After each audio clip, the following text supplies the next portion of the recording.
नमो अरिहन्ताणं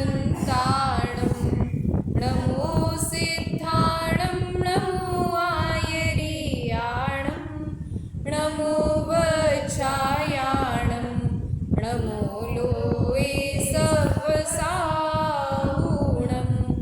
ऐसो पंच नमो यारो सवपावपणासनो मंगलाणं च सव्वेसिं परमं भूयि मंगलं मंगलं भगवान् वीरो मंगलं गौतमो गणी मंगलं कुन्दकुन्दाद्यो जैनधर्मोऽस्तु मंगलं सर्वमङ्गलमाङ्गल्यं सर्वकल्याणकारकं प्रधानं सर्वधर्माणां जैनं जयतु शासनं जैनं जयतु शासनं तज्जयति परं ज्योति समं समस्तैरनन्तपर्यायै दर्पणतलेव सकला प्रतिफलति पदार्थमालिका यत्र परमागमस्य जीवं निषिद्धजात्यन्धसिन्धुरविधानं सकलनयविलसितानां विरोधमथनं नमाम्यनेकान्तम्।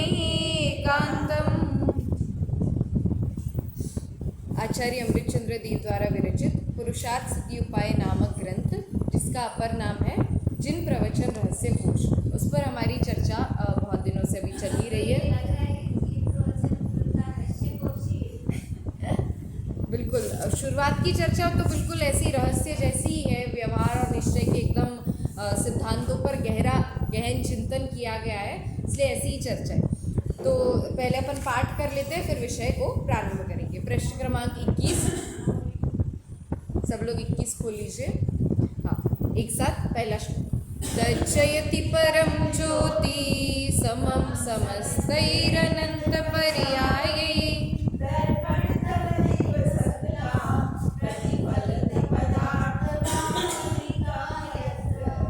23 पर दूसरा श्लोक। परमागमस्य जीवं निषिद्धजात्यन्धसिन्धुरविधानं सकलनयविलसितानां विरोधमथनं नमाम्यनेकान्तम्। 25 त्रयैकनेत्रं निरूप्य परमागमं प्रयत्नेन अस्माभिरुपोद्रियते विदुषां पुरुषार्थसिद्ध्युपायोऽयम्।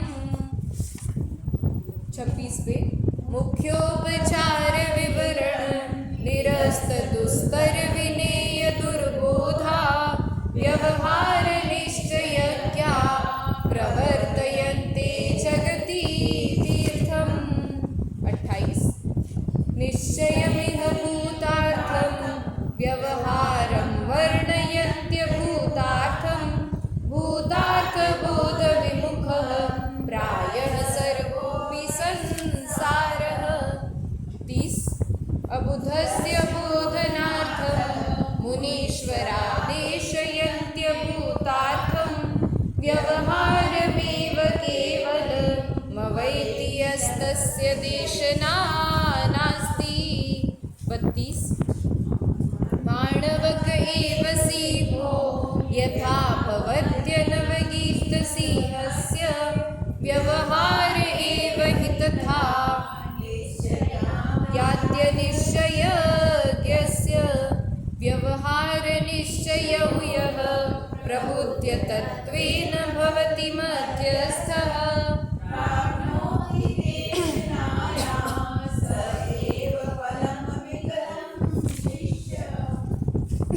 यहाँ तक अपनी चर्चा हो चुकी थी और 9वें श्लोक पर ही विगत 3 दिनों से अपनी चर्चा चल रही है, जिसमें भी 8 श्लोकों का हमने पाठ किया। तो पाठ करने से विषय भी अपने को वापस स्मरण में रहता है कि अपन ने ये अभी तक पढ़ लिया है।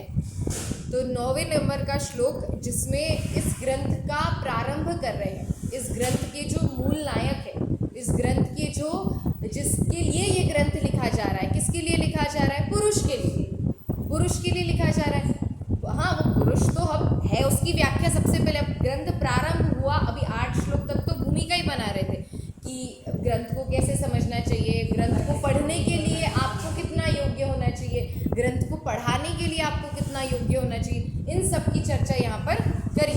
इसके पश्चात अब वास्तव में ये ग्रंथ को प्रारंभ किया है। 9वें श्लोक में बताते हैं कि पुरुष क्या है, जिसके अर्थ की सिद्धि का उपाय बता रहे हैं, वो वास्तव में है क्या, कौन, तो वो यहाँ पे बता रहे हैं। देखिए वापस अपन श्लोक का पाठ करके चर्चा को कल से कंटिन्यू करेंगे।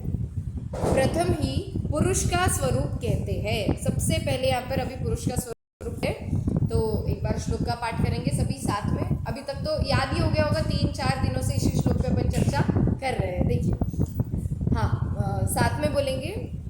पृष्ठ क्रमांक 35 पर अस्ति पुरुषश्चिदात्मा विवर्जितः स्पर्श रस गंध वर्णैः गुणपर्यय संवेतः समाहितः समुदय व्यय द्रव्यैः। समुदय व्यय द्रव्यैः।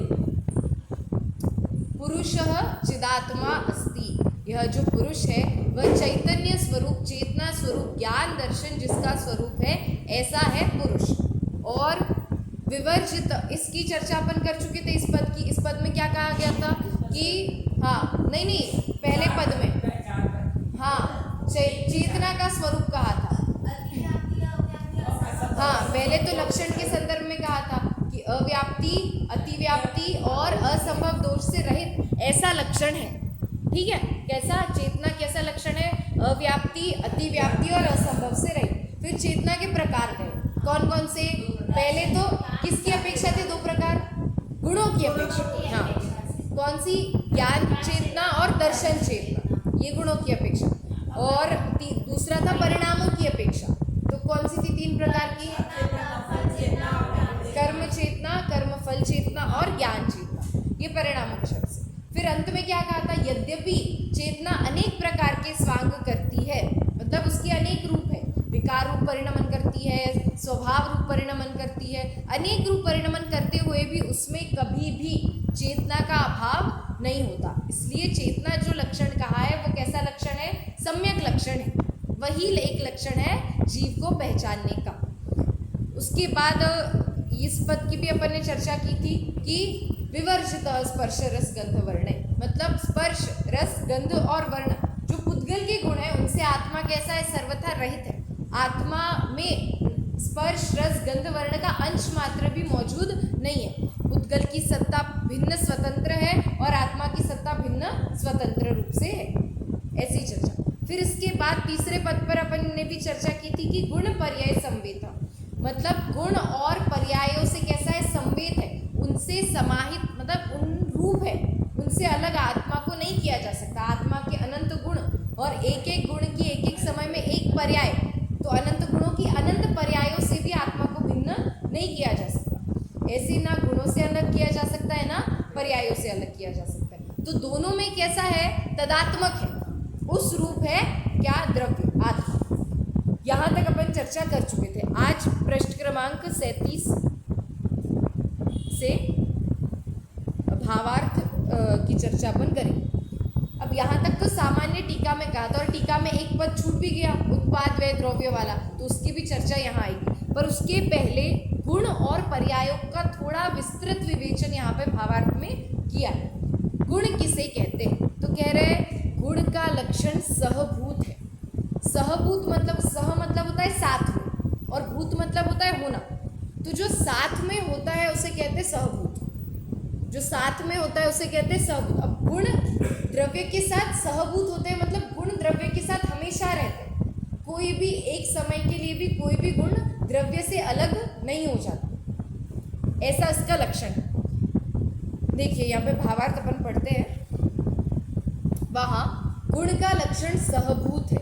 सहभूत मतलब साथ में रहना। सह अर्थात द्रव्य के साथ, और भू अर्थात सत्ता। द्रव्य में जो सदाकाल पाया जावे उसे गुण कहते हैं। हमेशा पाया जाता है, उसका कभी भी अभाव नहीं होता। आत्मा के गुण 2 प्रकार के। अब गुणों के 2 प्रकार है, अपन जिसे कहते हैं सामान्य गुण और विशेष गुण। ग्रंथ के स्टार्टिंग में ही अपन ने एकदम पहले श्लोक में एक पंक्ति आई थी जिससे अपन ने सामान्य गुणों की चर्चा की थी। अस्तित्व, वस्तुत्व, द्रव्यत्व, प्रमेयत्व, अगुरु लघुत्व और प्रदेशत्व, इन गुणों की चर्चा अपन ने की थी शुरुआत में। तो तो ये जो गुण अभी ये 6 गुण का ये कौन से गुण है? तो ये सामान्य गुण है, सामान्य रूप से पाए जाते हैं, मतलब सामान्य रूप से मतलब सभी द्रव्यों में पाए जाते हैं। और सामान्य का और एक नाम क्या था? साधारण। साधारण मतलब जो कॉमन, जीव में भी है, पुद्गल में भी है, धर्म में भी है, अधर्म में भी है, प्रत्येक द्रव्य में पाया जाए उसे क्या कहेंगे? सामान्य, साधारण। ऐसे गुण है कौन कौन से? ये 6 जो कहे, अस्तित्व, वस्तुत्व, द्रव्यत्व वगैरह। और विशेष गुण मतलब असाधारण, असाधारण मतलब विशेष, जो उस द्रव्य के अलावा अन्य किसी द्रव्य में नहीं पाया जाए। अन्य किसी मतलब जीव में है, जीव के असाधारण गुण, जीव के विशेष गुण मतलब केवल जीव में ही पाए जाएंगे, जीव के अलावा अन्य किसी भी पदार्थ में वे गुण हमें नहीं मिलेंगे। जीव का क्या विशेष गुण है? चेतना गुण, ज्ञान, दर्शन, ये जीव के विशेष गुण है। तो ये इसका किंचित मात्र भी अंश पुद्गल, धर्म, अधर्म, आकाश, काल किसी में भी नहीं पाया जाएगा। ये केवल जीव में ही। पुद्गल के क्या है विशेष गुण? स्पर्श, रस, गंध, वर्ग। तो ये सब, ये जितने गुण है वो किस में पाए जाएंगे? केवल पुद्गल में। तो ये विशेष गुण। तो गुण का लक्षण क्या है? गुण कैसा है? जो साथ में रहे, जो द्रव्य के हमेशा साथ में रहे, जिसे द्रव्य से अलग नहीं किया जा सकता। कथन में तो अलग करते हैं, अभी कह रहे हैं तो कहने में अलग करना ही पड़ेगा, बिना अलग करे अपन कह नहीं सकते। हाँ, ये परिभाषा तो लघु जैन सिद्धांत के हिसाब से ये परिभाषा अपन पढ़ते हैं।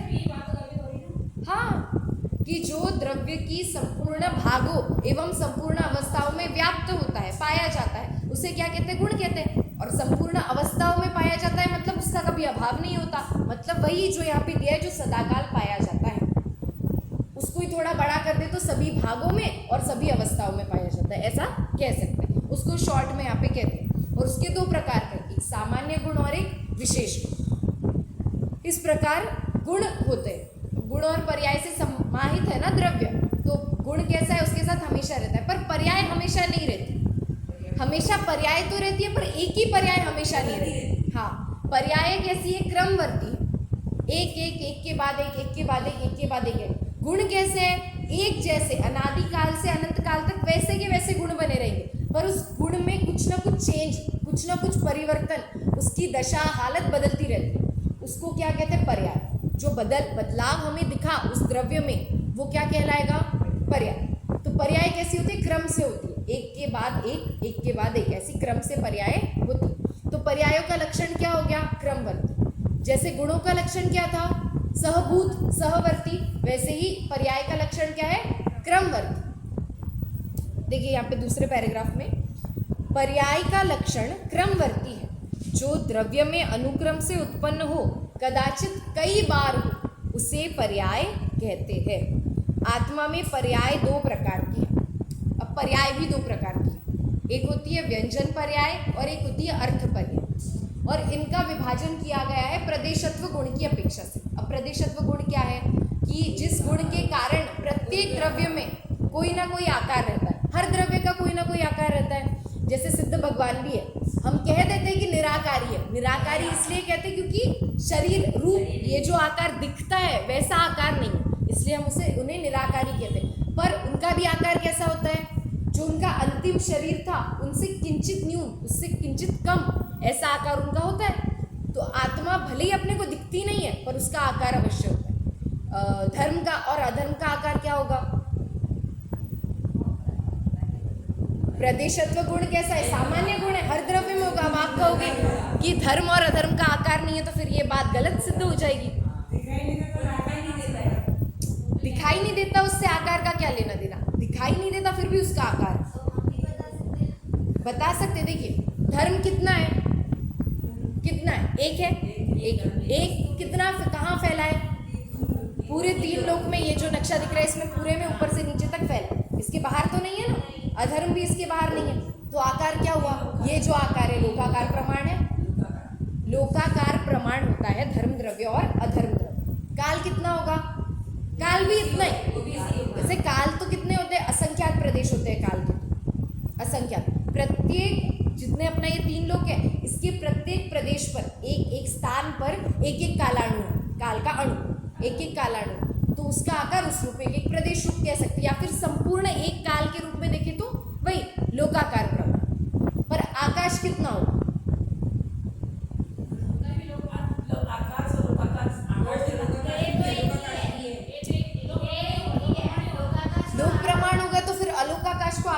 से गिनो? अलोकाकाश भी तो है।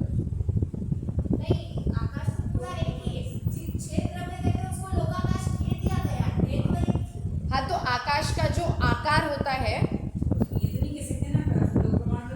नहीं, उसको लोक प्रमाण नहीं कह सकते, उसके लिए कोई स्पेसिफिक नाम अभी तक मैंने तो नहीं पढ़ा है, पर उसका भी अपना एक आकार। अब द्रव्य है, द्रव्य में प्रदेशत्व गुण पाया ही जाता है, इसके कारण आकार तो होगा ही। तो प्रत्येक द्रव्य का अपना एक आकार ही पाया जाता है, बिना आकार के कोई भी द्रव्य नहीं होता। तो इस आकार की अपेक्षा से जो पर्याय बनती है उसको क्या कहते हैं? व्यंजन पर्याय। उसको कहते हैं व्यंजन पर्याय। देखिए परिभाषा क्या लिखी है, जो अब यहाँ मनुष्य की, यहाँ जीवों की अपेक्षा से परिभाषा दी है, जो नर नारकादि आकार रूप अथवा सिद्ध के आकार रूप पर्याय है उसे व्यंजन पर्याय कहते हैं। आकार रूप पर्याय को, जितनी भी आकृति आकार रूप पर्याय हमें दिखती है वो क्या कहलाएगी? व्यंजन पर्याय। और इसके अलावा जितनी भी पर्याय है वो सारी कौन सी है? अर्थ पर्याय। आकार को छोड़कर जो भी पर्याय होंगी वो कहलाएंगी अर्थ पर्याय, और आकार के साथ जो पर्याय होंगी उसको क्या कहेंगे? व्यंजन पर्याय। ये नर नारकादि आकार, हाँ, नर, जीव का हो गया ना ये? हाँ, जीव की अपेक्षा से ही कहिए। जीव की अपेक्षा से जो आकार दिख रहा है वो, हाँ, अब ये जो अपनी देह का आकार दिख रहा है ये शरीर का, हाँ, ये व्यंजन पर्याय। और अंदर फिर जो ज्ञान दर्शन इनका परिणमन चल रहा है, हम जान रहे हैं प्रदेशत्व गुण के आधार पर व्यंजन पर्याय, और उसके अलावा जितने गुण है उनके आधार पर अर्थ पर्याय।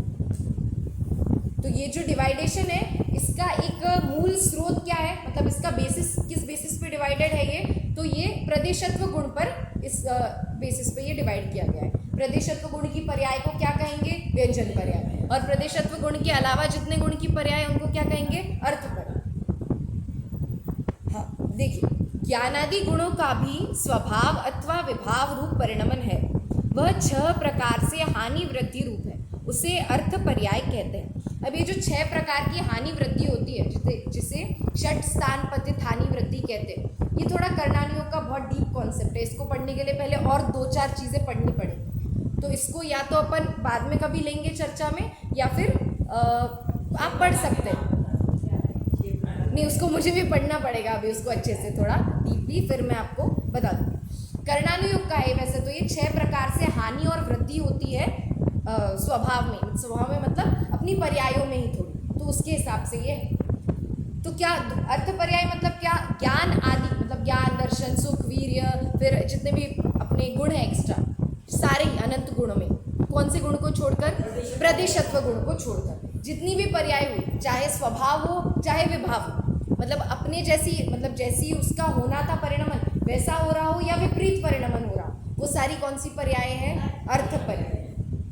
ठीक है, तो गुण 2 प्रकार के हुए, सामान्य और विशेष, जिसे हम कह सकते हैं साधारण और असाधारण। और पर्याय भी 2 प्रकार की हुई, व्यंजन पर्याय और अर्थ पर्याय। इस प्रकार द्रव्य कैसा है? पुरुष कैसा है? गुण पर्याय संवेत, मतलब गुण और पर्याय से कैसा है? संवेत है, समाहित है, उस रूप है, उससे उसको अलग कभी भी नहीं किया जा सकता। इस प्रकार गुण और पर्यायों से जो संयुक्त होता है उसे क्या कहते हैं? द्रव्य। और इस श्लोक की अपेक्षा से कहे तो पुरुष की चर्चा चल रही है, तो पुरुष। देखिए तीसरे पद की भी चर्चा हम पूर्ण कर चुके हैं। पहला पद क्या था? पहला पद था अस्ति पुरुषश्च चिदात्मा, पुरुषः चिदात्मा अस्ति। पुरुष कैसा है? चैतन्य स्वरूप है। फिर स्पर्श रस गंध वर्ण विवर्जित, स्पर्श रस गंध और वर्ण से रहित है, विवर्जित है। और तीसरा पद क्या था? गुण पर्याय संवेद, गुण और पर्यायों से क्या है? संवेद है। अब चौथे पद की चर्चा। चौथा पद क्या है? समाहित, समुदय व्यय और द्रव्य। देख पुनः कैसा है पुरुष? कैसा है? समुदय व्यय द्रव्य समाहित, उत्पाद व्यय द्रव्य से संयुक्त है। उत्पाद व्यय और द्रव्य से संयुक्त है। उत्पाद मतलब कि पर्यायों का, पर्याय देखिए ना, अपने कोई भी द्रव्य की पर्याय होती है, तो उस पर्यायों का उत्पन्न होना। अब पर्याय तो क्रमवर्ती, एक के बाद एक आती है, तो वो जो आना है उसको क्या कहेंगे? उत्पाद। फिर एक आएगी, मतलब पिछली वाली गई, तो जो गई उसको क्या कहेंगे? नाश। व्यय, व्यय मतलब नाश। तो एक का उत्पाद और एक का नाश। और द्रव्य, द्रव्य मतलब ध्रुव, जो स्थिरता है, जो नित्यता है, उसे क्या कहेंगे? द्रव्य। तो वो जो द्रव्य है वो किस में होगा? द्रव्य और गुण में। और जो उत्पाद और व्यय है वो किस में होगा? पर्याय में। पर्याय में होगा उत्पाद और व्यय, और द्रव्य किस में होगा? द्रव्य में, गुणों में। देखिए यहाँ पे भी लिख रहे हैं, नवीन अर्थ पर्याय और व्यंजन पर्याय का उत्पन्न होना वह उत्पाद है, पूर्व पर्याय का नाश होना वह व्यय है, गुण अपेक्षा अथवा द्रव्य अपेक्षा से शाश्वत रहना वह द्रव्य है। एक ही द्रव्य में ये तीनों चीजें एक साथ, एक ही द्रव्य में कुछ आ भी रहा है, कुछ जा भी रहा है, पर वो वैसा का वैसा। हर द्रव्य में लेकिन एक हाँ, ये परिणमन का स्वरूप है। अब हम जब कह रहे हैं ना कि पर्याय बदल रही है, जो परिणमन हो रहा है, ये जो चेंजेस हो रहे हैं, ये हो रहे हैं, तो ये कैसे हो रहे हैं? तो उत्पाद, व्यय और द्रव्य से संयुक्त ये परिणमन चल रहा है। प्रत्येक समय, एक समय में एक पर्याय होती है, वो पर्याय होती है, एक पर्याय उत्पन्न हुई मतलब कोई ना कोई पर्याय का नाश हुआ।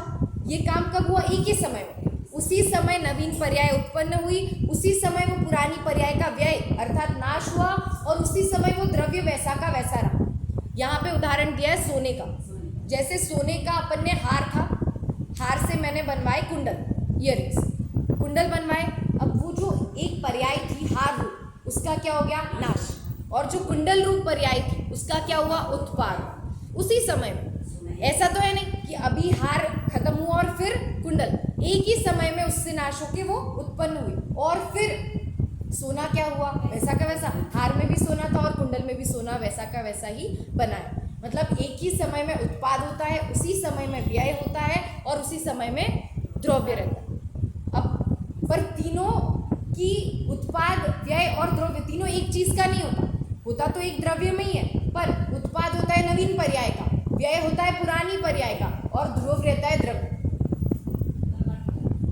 तीनों होता है अलग अलग। ऐसा नहीं होता कि द्रव्य का ही उत्पाद होगा, द्रव्य का ही व्यय होगा और द्रव्य ही ध्रुव रहेगा। ऐसा कैसे बनेगा? ऐसा नहीं होता। इसलिए नवीन पर्याय का उत्पाद मतलब नवीन पर्याय उत्पन्न होती है, पुरानी पर्याय व्यय होती है, नाश होती है, और जो द्रव्य है वो वैसा का वैसा बना रहता है। जैसे अपने में देख लो, अब यहाँ से मर जाएंगे अगर अपन, मरने के बाद कहाँ जाएंगे? किसी और पर्याय में जाएंगे। तो मनुष्य पर्याय का क्या हुआ?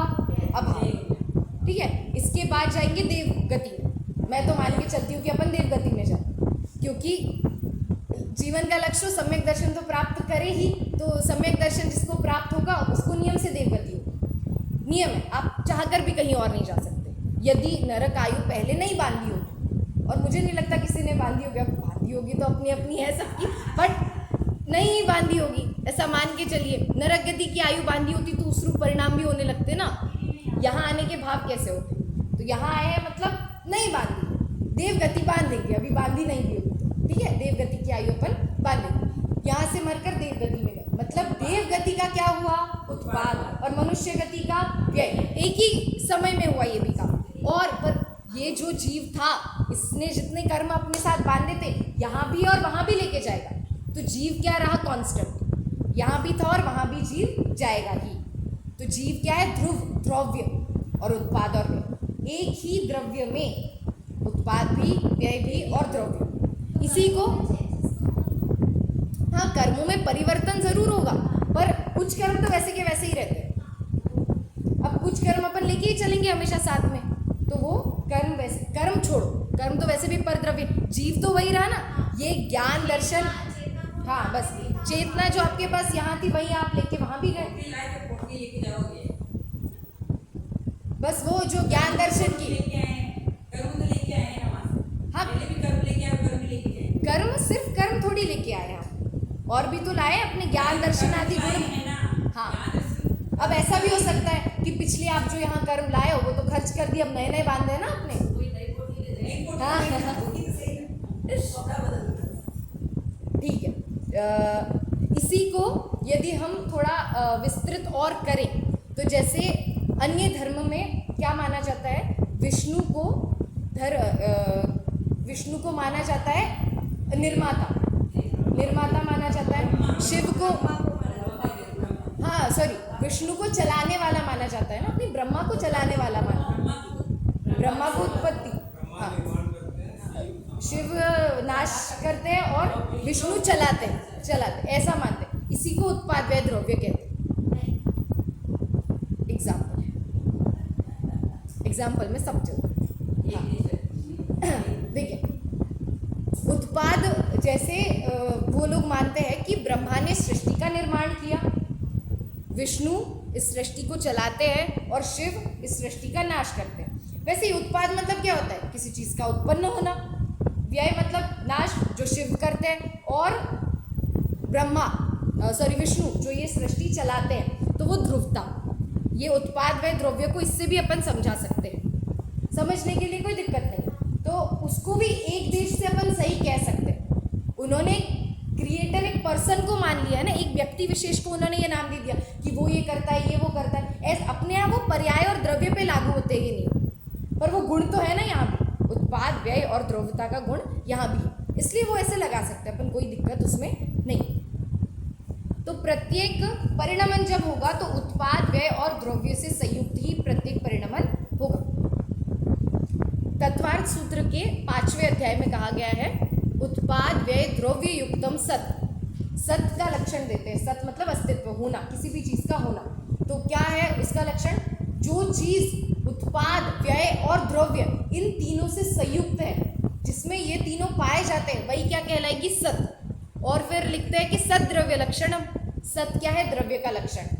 तो द्रव्य वही कहलाएगा जिसमें ये तीन चीजें पाई जाएगी। जिसमें ये तीन चीजें नहीं होगी वो द्रव्य नहीं कहलाएगा। इसलिए जब लक्षण दे रहे हैं, ये पुरुष का लक्षण कह रहे हैं, तो पुरुष के लक्षण में इसको इसलिए समाहित किया। देखिए यहाँ पे वही सोने का उदाहरण दिया, एक बार पढ़ लेते हैं। जिस प्रकार सोना कुंडल पर्याय से उत्पन्न होता है, कंकण पर्याय से नष्ट होता है, तथा पीतादिक की अपेक्षा अथवा स्वर्णत्व की अपेक्षा सभी अवस्थाओं में शाश्वत रहता है, इस विशेषण से आत्मा का अस्तित्व प्रकट किया है।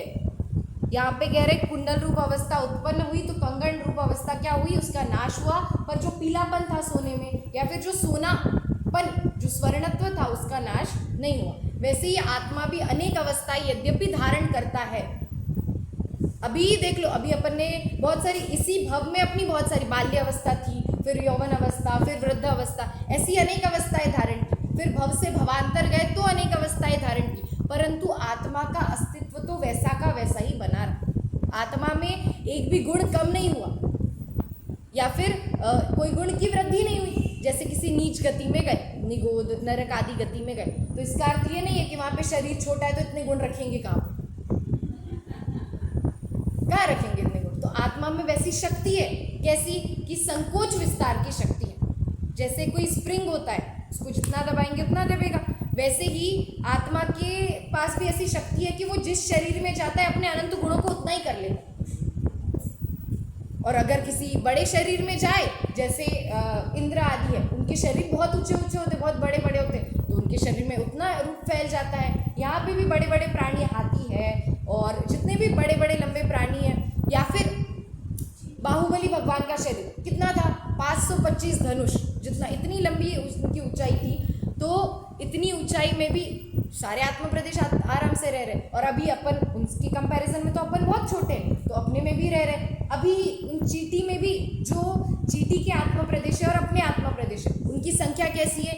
एक समान। उनमें कितने गुण है? अनंत। अपने में कितने गुण है? अनंत। उनकी अनंत गुणों की प्रत्येक पर्याय चल रही है, हाँ। अपने अनंत गुणों की प्रत्येक पर्याय चल रही है, हाँ। अंतर किससे है?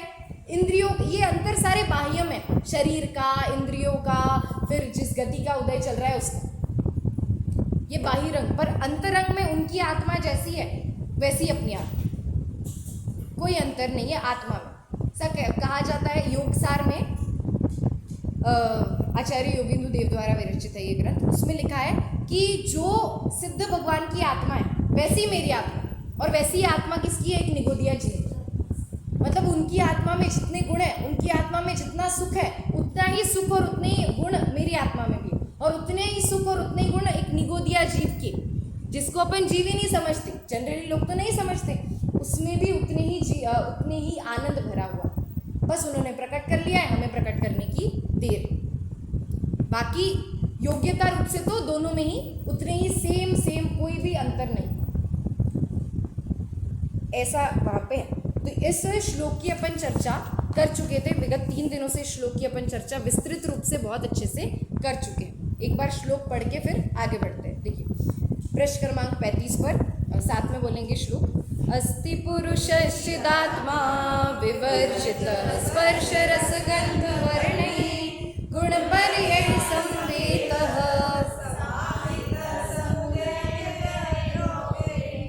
पुरुष कैसा है? चैतन्य स्वरूप है। अब देखते हैं प्रश्न किया है। अगले श्लोक देने के पहले एक प्रश्न पूछते हैं। प्रश्न क्या है? ऐसे चैतन्य पुरुष के अशुद्धता किस प्रकार हुई? अब आप कह रहे हो इतना शुद्ध है, इतना चेतना स्वरूप है, इतने अनंत गुण है, अनंत सुख है और इतना प्रकट भी हो सकता है, इतनी योग्यता भी है, तो अशुद्धता आई कहाँ से? कहाँ से? किस प्रकार हुई ये अशुद्धता? क्योंकि हम यहाँ है, ये इस चीज़ का प्रमाण है कि अशुद्धता है, इसी चीज़ का प्रत्यक्ष प्रमाण है। यदि अशुद्धता नहीं होती तो हम यहाँ क्या कर रहे होते? हम तो सिद्ध बन चुके होते, ना ये चर्चा कर रहे होते, ना कुछ कर रहे होते। तो अशुद्धता तो है किस प्रकार से आई? किस प्रकार इस शुद्ध चैतन्य आत्मा में अशुद्धता का प्रवेश कैसे हुआ, जिसके कारण इसे अपने अर्थ की सिद्धि करनी पड़ रही है? मतलब अशुद्धता आई तभी तो पुरुष में अशुद्धता आई, तभी तो अपने अर्थ के पीछे दौड़ रहा है ना। पुरुष के अर्थ की सिद्धि का उपाय मतलब पुरुषार्थ सिद्धि उपाय। तो अपने उसको किसी चीज़ की ज़रूरत कब पड़ी? हमें भी किसी चीज़ की ज़रूरत कब पड़ती है? जब किसी चीज़ की कमी लगे। तो आत्मा को सुख खोजने की आवश्यकता क्यों पड़ी? क्योंकि सुख की कमी लग रही है। यदि सुख की कमी नहीं लगती तो क्यों आवश्यकता पड़ती सुख को खोजने की? तो किस कारण की वजह से यह अशुद्धता आई, जिस कारण से उसे सुख खोजने की आवश्यकता पड़ी? तो उसका कारण प्रकट श्लोक में उसका उत्तर दे रहे। देखिए मेरे पीछे बोलना सभी लोग। परिणममानो नित्यं ज्ञान विवर्तैरनादि संतत्या परिणामानां स्वेषां सभवति कर्ता च भोक्ता च। एक बार साथ में पाठ करेंगे। परिणममानो नित्यं ज्ञान विवर्तैरनादि संतत्या परिणामानां स्वेषां सभवति कर्ता च भोक्ता च। स मतलब होता है वह, सह मतलब होता है वह। तो किसकी बात चल रही है? पुरुष की बात चल रही है, ठीक है। तो पुरुष क्या होता है? सभवति, कर्ता होता है और भोक्ता होता है। तो किसका कर्ता और भोक्ता होता है? तो देखिए लिखा है अनादि संतत्या। अनादि की संतति, अनादि की परंपरा, अनादि की परिपाटी जो चली आ रही है। अनादि से हम हैं, हमारा आत्मा जो है वो अनादि से है। तो अनादि से एक संतति, एक संस्कार चले आ रहे हैं, एक परिपाटी चली आ रही है, जिसके अंतर्गत नित्यम निरंतर ही ज्ञान विवर्तैः मतलब ज्ञान अपने विकार रूप से परिणमित हो रहा है। विकार क्या है? ज्ञान आदि गुणों का विकार रूप परिणाम है राग आदि। राग, द्वेष, मोह, क्रोध, मान, माया लोग जितने भी परिणाम है, अच्छा लगना, बुरा लगना, सब कुछ कैसा है? विकार। सब कुछ विकार है। तो अनादि काल से एक संतति चली आ रही है। अनादि काल से क्या चली आ रही है? ये राग आदि परिणामों की संतति, मतलब राग आदि हमारे लिए, हम राग आदि को हमसे भिन्न जानते ही नहीं है, हमको लगता है ये हम ही है। ऐसी अनादि की संतति चली आ रही है। स्वेषाम परिणामानां कर्ता च भोक्ता च। तो ये जो रागादि के परिणाम अनादि से चले आ रहे हैं, उसको क्या मानता है ये आत्मा? ये मेरे परिणाम, इसको स्व मानता है और स्व मान के उनका कर्ता भी होता है और भोक्ता भी होता है। अब इस श्लोक में 4 बुद्धियाँ डायरेक्टली कह रही, एकत्व, ममत्व, कर्तृत्व और भोक्तृत्व। कैसे कही? कि आत्मा अनादि काल से क्या मान रहा है कि ये जो रागादि परिणाम है ये मैं करता हूँ, मैं करता हूँ मतलब मेरे में हो रहा है, ऐसा मान रहा है। इसका मतलब उसको रागादि के साथ क्या है? एकत्व, एकत्व की भावना। मैं ही रागादि हूँ, मैं ही मतलब मैं ही क्रोध हूँ, मैं ही मान हूँ। हमें लगता है कि मैं क्रोध कर रहा हूँ, तो हमें क्रोध ही ऐसी कोई आप क्रोध कर रहे हो तो आपको क्या, ये तो बहुत क्रोधी है, तो क्रोध का आपके साथ क्या कर दिया उन्होंने? एकत्व कर दिया, क्रोध का एकत्व। फिर क्रोध का ममत्व कैसे है? क्रोध मतलब क्रोध आदि जितने भी भाव है सभी ले लेना, राग द्वेष हास्य रति सब, अच्छा लगना बुरा लगना सब कुछ। तो और ममत्व कैसे किया कि हम जब भी मुझे क्रोध आता है, मेरा क्रोध, मेरा गुस्सा बहुत खराब, कहते हैं हम लोग मेरा गुस्सा बहुत खराब, मुझे गुस्सा मत दिलाना नहीं तो बहुत मेरा गुस्सा बहुत खराब कहते हैं हमेशा। तो वो जो क्रोध में भी ममत्व है, भले ये भी जानते कि गुस्सा बुरी बात है फिर भी उसमें ममत्व है, मैं करता हूँ, ये कर्तृत्व। क्रोध मैं करता हूँ ना, क्रोध कौन करता है? मैं ही तो करता हूँ। फिर वो क्रोध का जो परिणाम है उसको भोग भी कौन रहा है? मैं ही भोग रहा हूँ। क्रोध के साथ अब सब लगा लेना जितने भी कषाय होते हैं, मैं क्रोध करता हूँ ज़्यादा और बस ये जो भाव है, ये चारों बुद्धियाँ, ये कैसी मिथ्या बुद्धियाँ है और ये संसार की मूल है। ये जो क्रोध का भाव हुआ इसको मैं भोग रहा हूँ, मुझ में ही हुआ है ना, तो मैं ही उसको भोग रहा हूँ, इस क्रोध के भाव को। वेदन, इस क्रोध का वेदन किसको हुआ? अनुभव किसको हुआ क्रोध का? मुझे ही हुआ। तो ये क्रोध का वेदन मतलब क्रोध का भोगना। तो ये चारों प्रकार की बुद्धियाँ जब तक नहीं जाएगी तब तक ना सम्यक दर्शन प्राप्त हो सकता है, ना तब तक संसार का किनारा मिल सकता है। तो ये चार बुद्धियाँ कैसी है? संसार की जड़, संसार का मूल है। तो इस श्लोक में भी चारों बुद्धियों का वर्णन है, रागादि के साथ एकत्व है। प्रश्न पूछा ना कि अशुद्धता आई कहाँ से, जिसकी वजह से हमें सुख खोजने जाने की जरूरत पड़ी। तो अशुद्धता कैसी है? अनादि की संतति है। अब टीका में करेंगे चर्चा कि ये अशुद्धता को किसी ने लाया नहीं, मतलब ऐसा नहीं है कि पहले आत्मा शुद्ध था और फिर अशुद्ध हुआ, ऐसा नहीं है। आत्मा अनादि से अशुद्ध ही है, ऐसी ही उसकी अनादि की परंपरा है। अब उसको शुद्ध प्रकट करने का काम अपना, अनादि से एकत्व, ममत्व, कर्तृत्व और भोक्तृत्व, ये चार बुद्धि आत्मा में पड़ी हुई है। अब इनसे छूटना ये अपना कर्तव्य है। शुद्धि है ना, आत्मा शुद्ध है द्रव्य अपेक्षा से, अशुद्ध है पर्याय अपेक्षा से। जो पर्याय अपने को प्रकट में द्रव्य, देखिए एक ही चीज एक ही समय पे, उस दिन पानी का उदाहरण दिया था कि पानी को आप गर्म कर दोगे, पानी में अग्नि के संयोग से आपने अशुद्धता लाई। पानी का स्वभाव थोड़ी है गर्म, पानी का स्वभाव क्या है? शीतलता। तो पानी में आपने अग्नि के संयोग से उष्णता तो लाई, पर आग लगने पर वो गर्म पानी आपको बुझा पाएगा कि नहीं? बुझा पाएगा, क्योंकि स्वभाव कभी नहीं छोड़ता। तो उष्णता, गर्म पानी में विकार तो है, पर वो शीतलता गायब हो गई क्या? नहीं, अग्नि को हम बुझा सकते हैं उस गर्म पानी से, तो वो शीतलता तो बनी रही, मतलब शुद्धता भी बनी है और अशुद्धता भी है। पर्याय रूप से अशुद्धता है पर स्वभाव से वो शुद्धता बनी ही है।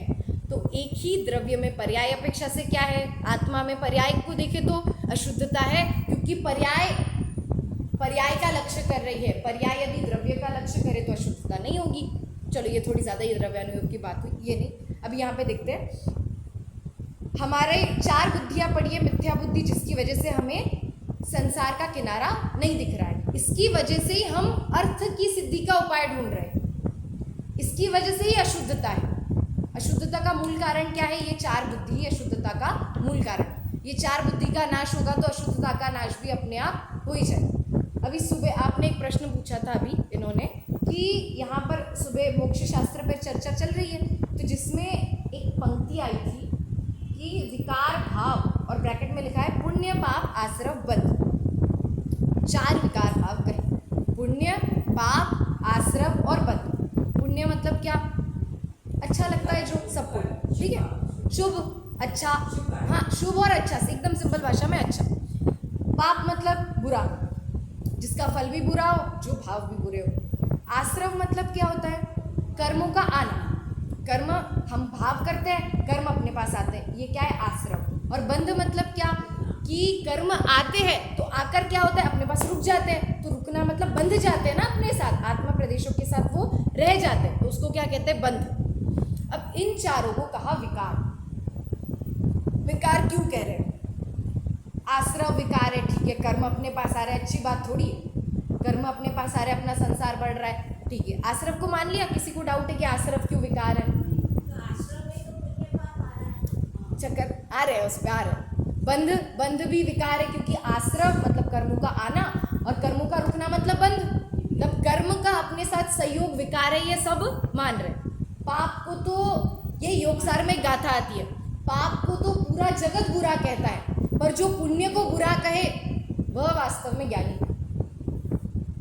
इसका पद्यानुवाद अब एग्जैक्टली मेरे दिमाग में नहीं है, पर पाप को सारा जगत ही कहता कि पाप है, पर पुण्य भी तो पाप है, सिर्फ ज्ञानी जन कहते हैं, ऐसा अंत का पद कुछ है। तो इस प्रकार की गाथा आती है उसमें। तो पाप को तो सब पाप कह ही रहे। कौन ऐसा है दुनिया में, कोई भी धर्म ऐसा नहीं है जो पाप को अच्छा कह रहा। सब कहते हैं कि नहीं, पाप नहीं करना चाहिए, हिंसा नहीं करनी चाहिए, झूठ नहीं बोलना चाहिए, सामान्य सदाचार है, चोरी नहीं करनी चाहिए, ज़्यादा परिग्रह का भाव भी नहीं होना चाहिए। ये सब क्या है? पाप। इसको सब मान। पर पुण्य को पाप कहे, पुण्य को बुरा कहे, पुण्य को विकार कहे, ऐसा केवल हमारा जैन धर्म क्यों कह रहा है? गीता में क्या लिखा है? पर वो एग्जैक्टली पुण्य को बुरा नहीं कहते। पर वो तो कह रहे कर्म करो।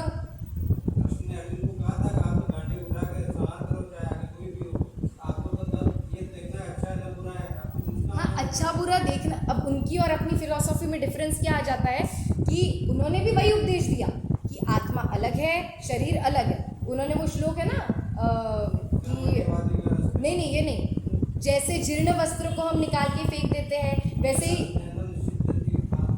हाँ, यही एक श्लोक है कि जैसे हम फटे पुराने कपड़ों को निकाल के फेंक देते हैं, वैसे ये शरीर और आत्मा है। एक बार आयु खत्म हो जाए तो शरीर निकल जाएगा और आत्मा रह जाएगी। ऐसा ही एक श्लोक गीता में आता है। पर इसके बाद उनकी फिलॉसफी में और अपनी फिलॉसफी में आता है डिफरेंस। क्या आता है? कृष्ण ने कहा कि शरीर और आत्मा अलग है तो तुम मारो। यहाँ उन्होंने व्यवहार नय का लोप कर दिया, किया कि नहीं? और अपने धर्म में ऐसा कहा है कि शरीर और आत्मा अलग है, परंतु अब संयोग हुआ है तो उस रूप से ये परिणमन चल रहा है, तो हिंसा मत करो, अहिंसा करो। तो उन्होंने तो वहाँ पे व्यवहार नय का लोप कर दिया, मतलब वस्तु के एक अंश का लोप कर दिया। तो वस्तु का सही से प्रतिपादन कैसे होगा? और नहीं होगा तो धर्म, मतलब नहीं होगा तो बात गलत है। इसलिए अध्यात्म की बातें तो कहीं ले लो सेम ही आएगी, सब कहेंगे आत्मा आनंद है, आत्मा का ध्यान करो, पर वो विधि अध्यात्म की पुष्टि नहीं, दूसरे मत का खंडन करके अपने मत का मंडन नहीं किया गया है। वो तो अब अपन लोक में देखते रहते हैं। अब अपने को भी एक क्लैरिटी आनी चाहिए, अपने अंदर एक विश्वास, श्रद्धा पक्की होनी चाहिए। इसलिए दूसरों के साथ हम थोड़ा कंपैरिजन करके बताते हैं। बाकी अध्यात्म सेम है, पर अध्यात्म की पुष्टि होती है आगम से। आगम मतलब होता है वस्तु स्वरूप। उन्होंने वस्तु व्यवस्था कैसी कही है, क्या वो सही है, तो उनकी अध्यात्म की बातें भी सही है। बाकी अध्यात्म की बातें तो बड़ी बड़ी हर व्यक्ति करता है और सेम बातें करता है। किसी भी आध्यात्मिक प्रवचन में हम बैठे तो हमें वही बातें मिलेंगी जो यहाँ के द्रव्यानुयोग में मिल रही है। पर उस अध्यात्म के पीछे जो एक लगा हुआ है, जिसके सहारे पे अध्यात्म टिका है, वो आगम, वो वस्तु व्यवस्था, वो सच्ची हो तो उस अध्यात्म में सार्थकता आती है। नहीं तो उस अध्यात्म में वो कोरा अध्यात्म है। सिर्फ आत्मा की बातें करने से आत्मा की प्राप्ति थोड़ी हो।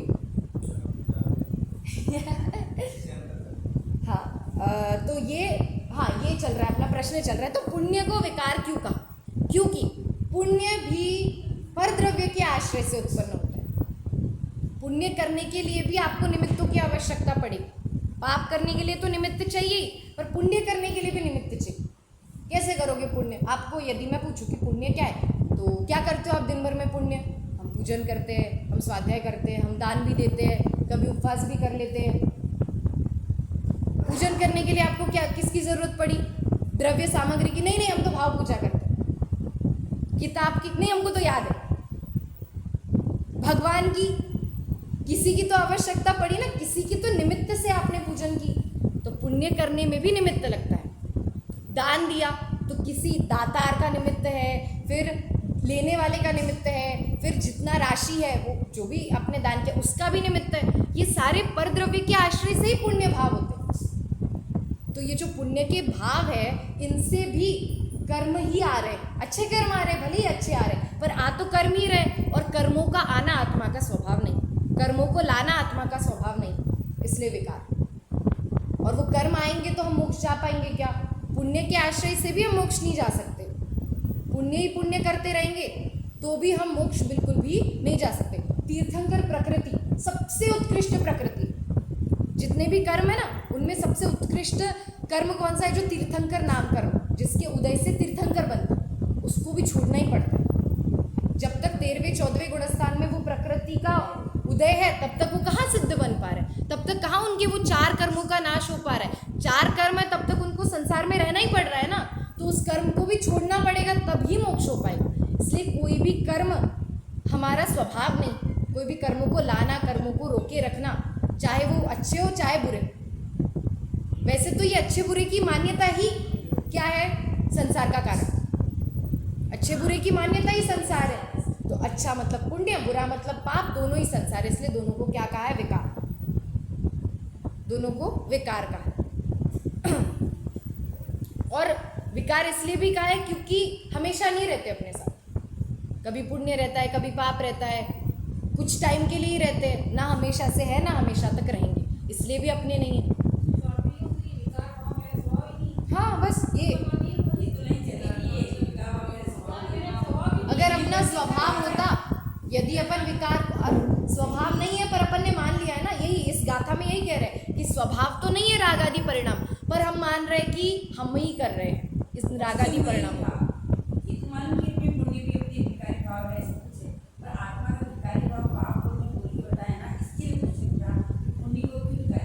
आपने विकार से क्या ले लिया? अपने को क्या, वही तो ये प्रश्न उत्पन्न हुआ। इसका मतलब कि हमको लगता नहीं कि पुण्य बुरा है, पुण्य को अच्छा ही मानते हैं। और इस अवस्था में उसको किंचित उपादेय मानना ठीक भी है, सर्वथा नहीं, किंचित थोड़ा सा। उपादेय मतलब ग्रहण करने योग्य, उसको थोड़ा ग्रहण करने योग्य मानना ठीक भी है। बुरे में जाए उससे अच्छा थोड़ा अच्छे में रहे। वही एग्जाम्पल, धूप में वेट करे किसी का, उससे अच्छा छाया में वेट कर लो। हाँ, नहीं से तो अशुभ से तो अच्छा ही है शुभ, पर किंचित ही उपादेय, उसमें ही अटक के रह जाते, इसलिए उसको क्या कहा है? इसलिए विकारी। पाप से अच्छा है पर शुद्ध से तो बुरा ही है, इसलिए क्या कहा है? विकारी भाव कहा है। देखिए एक बार और श्लोक का पाठ करके फिर खत्म करते हैं। पृष्ठ क्रमांक 37 पर नीचे 7 में श्लोक बोलेंगे सभी। परिणममानो नित्यं ज्ञान विवर्तैरनादि संतत्या परिणामानां स्वेषा सभवति कर्ता च भोक्ता च। ओम नमः सिद्धेभ्यः।